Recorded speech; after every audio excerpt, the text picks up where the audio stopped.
नमस्कार, देवभूमि समाचार में आपका स्वागत है। आपके साथ मैं रीना झा बालियान। खबरों का रुख करेंगे, लेकिन उससे पहले एक नजर डालते हैं इस वक्त की हेडलाइंस पर। लोकसभा चुनाव की तैयारी में जुटी बीजेपी ने देहरादून में किया मीडिया कार्यशाला का आयोजन। सोशल मीडिया यूज करने पर रहा फोकस। सीएम धामी ने कार्यक्रम का किया समापन। उत्तराखंड को मिलेगी पहली महिला मुख्य सचिव। एसएस संधू के बाद राधा रतूड़ी संभालेंगी जिम्मेदारी। 1988 बैच की आईएएस अधिकारी हैं राधा रतूड़ी। उत्तराखंड वक्फ बोर्ड के अध्यक्ष का बड़ा बयान, बताया मुसलमानों की डीएनए में है राम। शादाब शम्स के बयान से मुस्लिम समुदाय हैरान।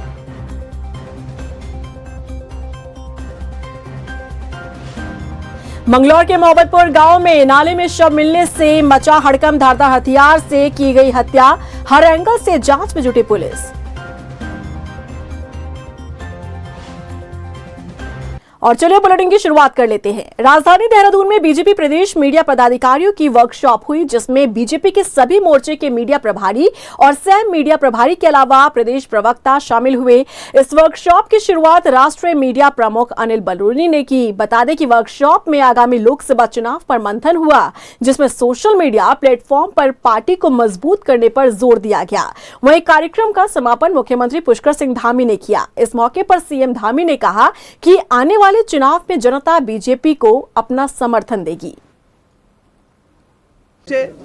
आगामी लोकसभा चुनाव को लेकर के भारतीय जनता पार्टी के द्वारा आज ये मीडिया कार्यशाला का आयोजन किया गया और इस मीडिया कार्यशाला में हमारे राष्ट्रीय नेतृत्व के द्वारा, हमारे प्रदेश के यशस्वी मुख्यमंत्री माननीय पुष्कर सिंह धामी के द्वारा, हमारे प्रदेश अध्यक्ष जी के द्वारा, पूरी जो हमारी प्रदेश भर की जो पूरी मीडिया की टीम है, जिलों की और प्रदेश की जो टीम है, उसको उनका मार्गदर्शन प्राप्त हुआ।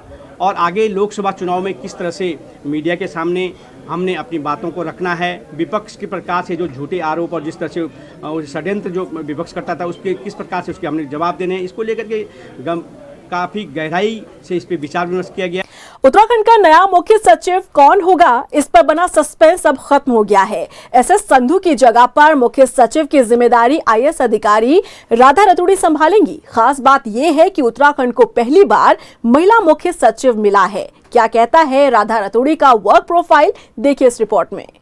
उत्तराखंड को मिलेगा नया मुख्य सचिव, राधा रतूड़ी को मिलेगी जिम्मेदारी। एसएस संधू के बाद राधा रतूड़ी बनेंगी मुख्य सचिव।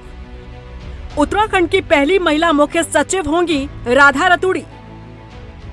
उत्तराखंड का नया मुख्य सचिव कौन होगा, इस पर बना सस्पेंस खत्म हो चुका है। प्रदेश की नई मुख्य सचिव राधा रतूड़ी होंगी। बता दें कि 31 जनवरी को प्रदेश के मुख्य सचिव की जिम्मेदारी देख रहे सुखबीर सिंह संधू का सेवा विस्तार खत्म हो रहा है, जिसके बाद प्रदेश के मुख्य सचिव की जिम्मेदारी राधा रतूड़ी संभालेंगी। खास बात ये है कि उत्तराखंड की पहली महिला मुख्य सचिव होंगी राधा रतूड़ी।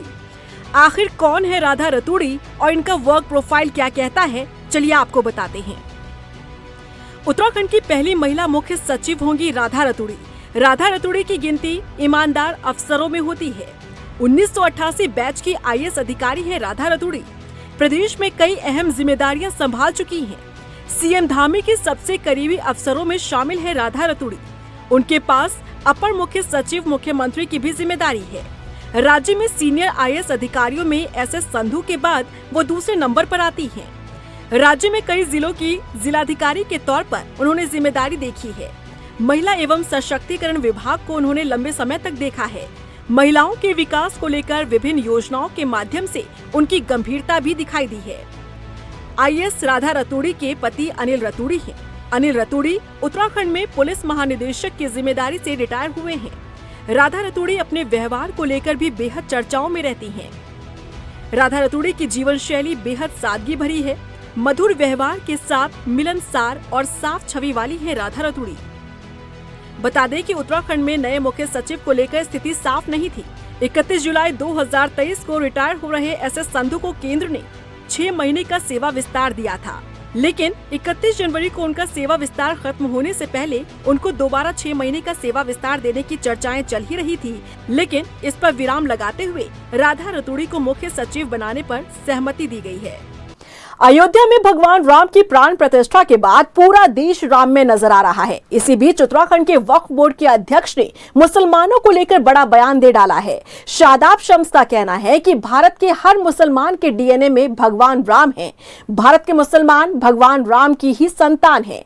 शादाब शम्स के इस बयान से माहौल गर्माता दिख रहा है। देखिए रिपोर्ट। उत्तराखंड वक्फ बोर्ड के अध्यक्ष का बड़ा बयान, मुसलमानों के डीएनए में है राम। शादाब शम्स के बयान से मुस्लिम समुदाय हैरान। मदरसों में रामायण पढ़ाने का आया था फरमान। क्या भारत के मुसलमानों में भी भगवान राम बसते हैं? क्या मुसलमान भी राम नाम का जाप करते हैं? ये सवाल इसलिए क्योंकि उत्तराखंड वक्फ बोर्ड के अध्यक्ष का बड़ा बयान सामने आया है, जिसने मुस्लिम समुदाय को हैरान कर दिया है। शादाब शम्स का कहना है कि भारत के मुसलमान भगवान राम की ही संतान हैं और मुसलमानों में राम का डीएनए है और भगवान राम उन्हीं के पूर्वज हैं। आप भी सुनिए वक्फ बोर्ड के अध्यक्ष शादाब शम्स का ये बयान। देखिए, हम अरब नहीं हैं, हम मुगल नहीं हैं, हम अफगान नहीं हैं, हम मंगोल नहीं हैं। उनके नैन नक्श अलग हैं।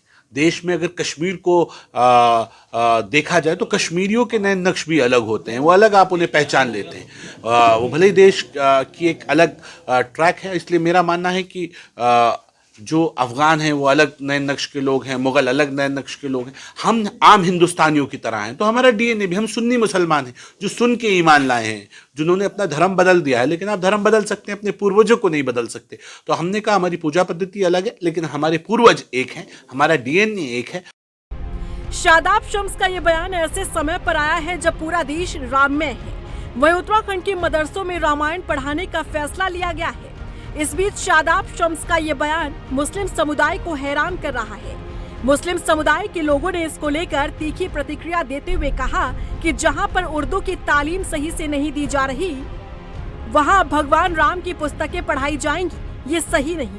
उन्होंने कहा कि बीजेपी सिर्फ राजनीति के लिए इस प्रकार की बातें कर रही है। राम कोई बुरी बात तो है नहीं, लेकिन जो मज़हब जिसका है वो वही अच्छा लगता है।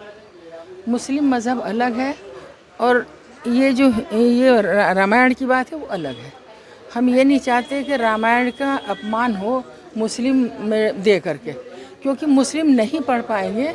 मुस्लिम कोई मदरसे, कोई अलग से टीचर नहीं आते हैं इस मदरसों में सिर्फ मौलाना लोग पढ़ाते हैं। तो इसलिए उनका ख्याल रख करके ही बात करनी चाहिए।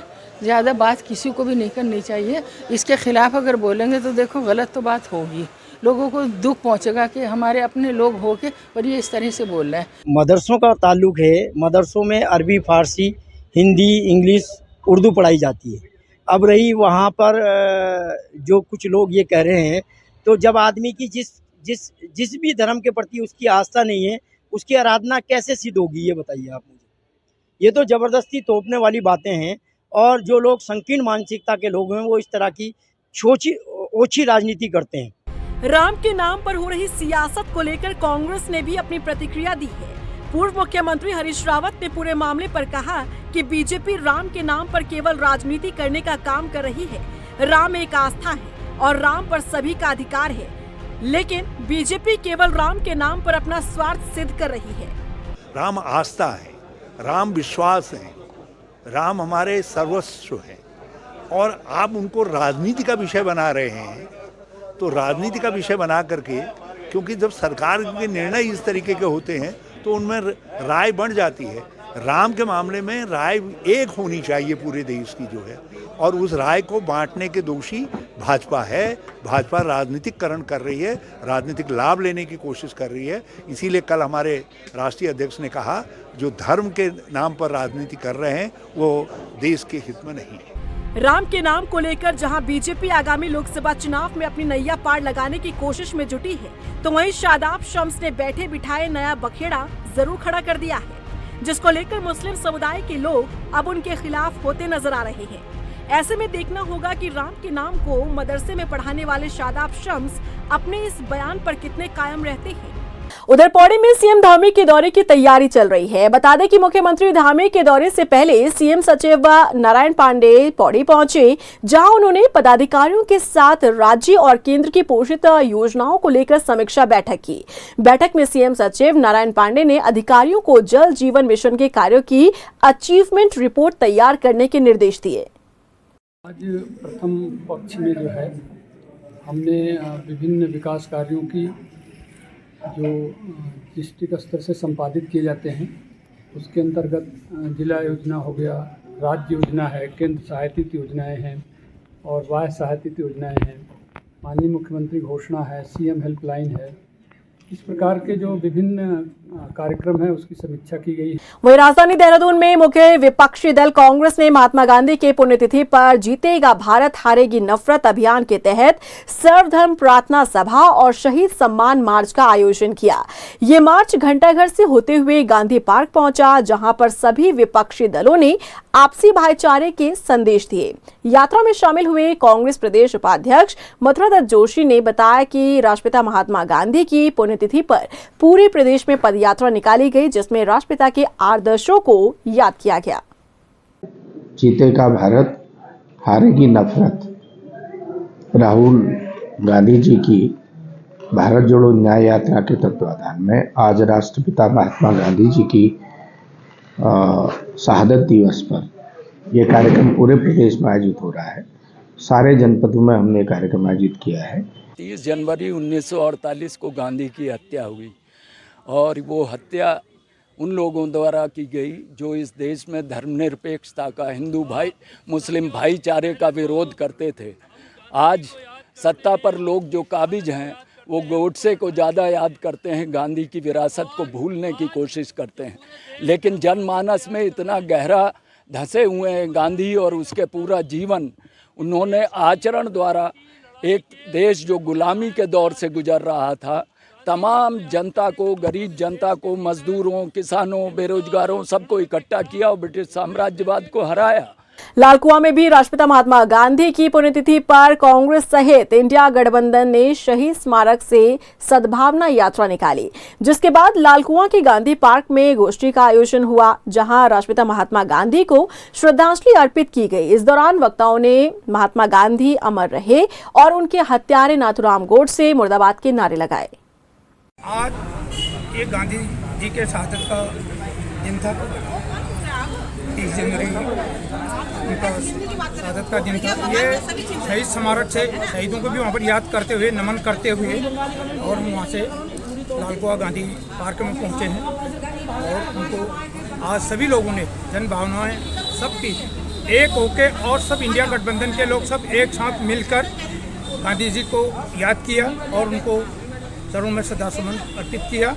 हल्द्वानी में स्वराज आश्रम में नवनियुक्त हुए कांग्रेस कुमाऊं मंडल के प्रवक्ता लोकसभा चुनाव के मद्देनजर एक्टिव मोड पर हैं। बता दें कि नीरज तिवारी ने बताया कि कांग्रेस कार्यकर्ता हर बूथ पार्टी को मजबूत करने के लिए जनता के द्वार जाएगा।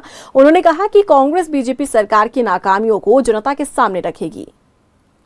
देखिए, तैयारियां हमारी, मैंने आपको कहा, संगठनात्मक दृष्टिकोण से पूर्णता है। ठीक है, हम लोग नया पंचायत स्तर पे, हम ग्राम पंचायत स्तर पे, बूथ स्तर पर, प्रदेश स्तर पर, हम प्रत्येक मोर्चे पे सफलता के झंडे हम गाड़ रहे हैं संगठनात्मक दृष्टिकोण से। अब जहाँ तक बात है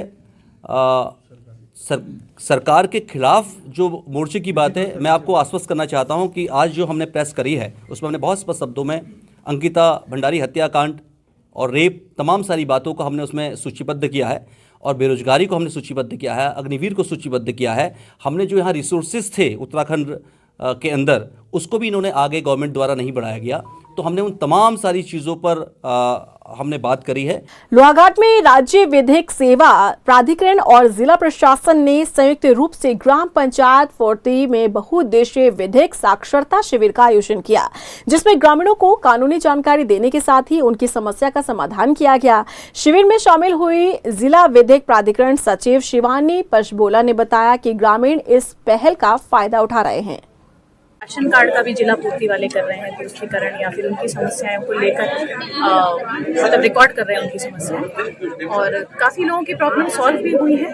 तहसीलदार साहब भी आए हैं, कुछ लोगों के आपदा से संबंधित जो उनके मकान क्षतिग्रस्त हो गए थे तो उनकी प्रॉब्लम का भी निराकरण कर रहे हैं, उनके आवेदन ले रहे हैं। मुझे पूरी उम्मीद है शिविर से लोगों को लाभ होगा। उत्तराखंड कांग्रेस के प्रदेश प्रवक्ता गरिमा दसोनी ने पार्टी कार्यालय में प्रदूषण कंट्रोल बोर्ड के आईएफएस रैंक के अधिकारी पर महिला उत्पीड़न का आरोप लगाया है। गरिमा दसोनी ने बताया कि आईएफएस रैंक के अधिकारी सुशांत पटनायक ने अपनी जूनियर का कई बार उत्पीड़न किया। कांग्रेस का कहना है कि जिस महिला का उत्पीड़न हुआ है बीजेपी के पूर्व विधायक की बेटी है। बता दें कि कांग्रेस इस मामले में जांच कर जल्द से जल्द कार्रवाई की मांग कर रही है। बहुत ही संगीन मामला है जिसे सरकार और शासन प्रशासन के दम पर दबा दिया गया। 25-26 जनवरी का ये मामला है। पॉल्यूशन कंट्रोल बोर्ड में मेंबर सेक्रेटरी आईएफएस रैंक के सुशांत पटनायक ने अपनी ही एक जूनियर को एक बार नहीं कई बार फिजिकली मॉलेस्ट करने का प्रयास किया, और उस महिला ने, जो कि उत्तरकाशी के भाजपा के विधायक रहे गोपाल सिंह रावत की सुपुत्री हैं, उन्होंने लिखित में शिकायत प्रदेश के डीजीपी से करी है कि मेरे साथ मेरे कार्यस्थल पर लगातार फिजिकल उत्पीड़न हो रहा है, दोहन हो रहा है। और सुशांत पटनायक पर यह पहला मामला नहीं है जब उन पर आरोप लगा हो। इससे पहले भी उनके ऊपर महिलाओं के द्वारा इस तरह के उत्पीड़न की कई बार आरोप लगाए जा चुके हैं। टिहरी के नरेंद्रनगर में पुलिस उपाधीक्षक स्मिता मामगई ने आगामी चुनाव के मद्देनजर ग्राम प्रहरियों सीएलजी सदस्यों के साथ बैठक की, जिसमें शांतिपूर्ण तरीके से चुनाव संपन्न कराने पर जोर दिया। उन्होंने क्षेत्रवासियों से आह्वान किया कि चुनाव प्रभावित करने वाले असामाजिक तत्वों से जुड़ी जानकारी पुलिस को दी जाए।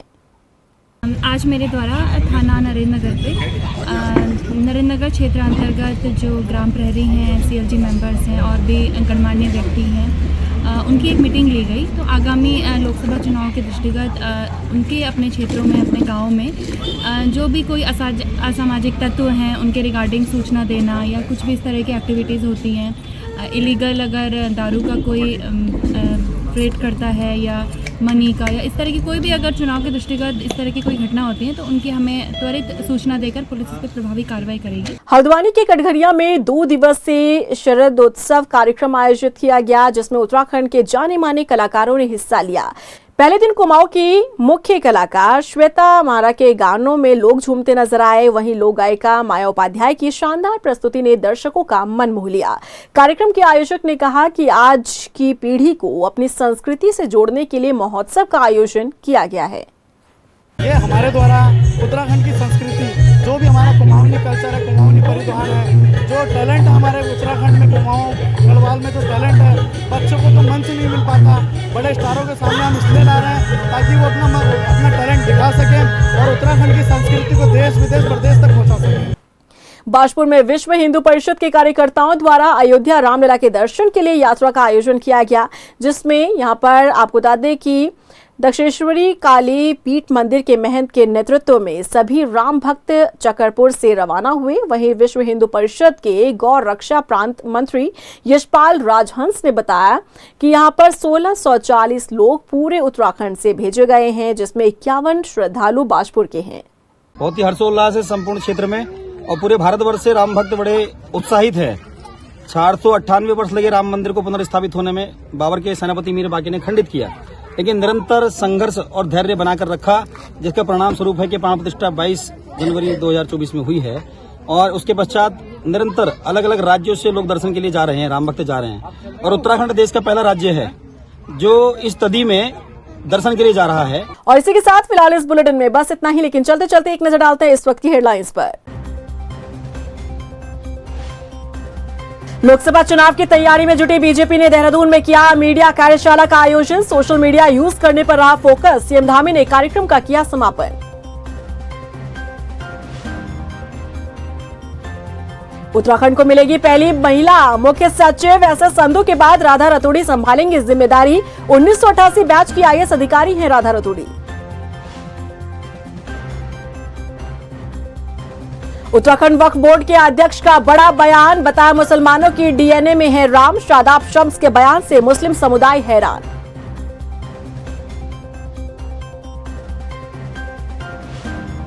मंगलौर के मोहब्बतपुर गांव में नाले में शव मिलने से मचा हड़कंप, धारदार हथियार से की गई हत्या। हर एंगल से जांच में जुटी पुलिस।